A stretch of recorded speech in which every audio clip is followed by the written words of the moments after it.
Hello friends, welcome back to our channel London బ్రతుకులు.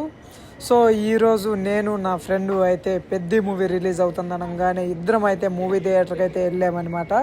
So అక్కడికి వెళ్ళినాక అసలు సినిమా ఎలా ఉంది ఏంటి అనేది మీకు చెప్తాను. సో ఇప్పుడే మన రామ్ చరణ్ పెద్ద మూవీ అయితే చూసి వస్తున్నాను.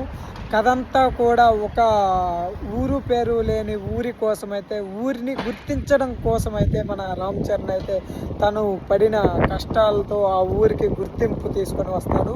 సో ఆ గుర్తింపు తేవడానికి ఎవరైనా కానీ గెలిచినోడు చెప్తే ప్రపంచం వింటుంది అంటారు కదా. సో అదేవిధంగా రామ్ చరణ్ గెలుపొంది ప్రపంచానికి తన ఊరికంటూ ఒక గుర్తింపు తీసుకురావడానికి జరిగే నేపథ్యంలోనే ఈ కథ అంతా కూడా ఉంటుంది. సో దీంట్లో మనల్ని నమ్మిన వాళ్ళు కూడా ఎలా మోసం చేస్తారో చూపిస్తారు. అదేవిధంగా ఒక పర్సన్కి ఊరి మీద ఎంత ప్రేమ ఉందో కూడా ఈ మూవీలో అయితే మీకు క్లియర్గా కనపడుతుంది.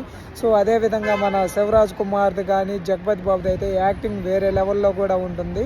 సో సినిమా అంతా కూడా ఒక పల్లెటూరు మీద, అంటే తన ఊరికి ఒక ఊరి పేరు లేకుండా ఉంటుంది. అందుకోసం జరిగే కథే ఈ సినిమా అంతా కూడా.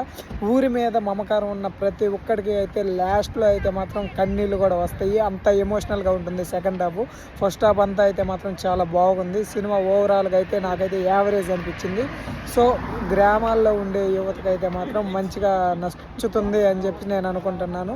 సో ఒక ఊరి కోసం ఒక యువకుడు ఎంత కష్టపడతాడో, ఎన్ని అడ్డంకులు వచ్చినా ఎలా ఎదుర్కొంటాడో, సో దీన్ని బట్టి ఏంటి అంటే మనల్ని మనం నమ్ముకోవాలి. సో ఒకరు మనం గెలిచి ఏమి చెప్పినా కానీ ప్రపంచం వింటుంది అనేది అయితే ఈ సినిమాలో అర్థమైంది. So thanks for watching my video guys. Thank you.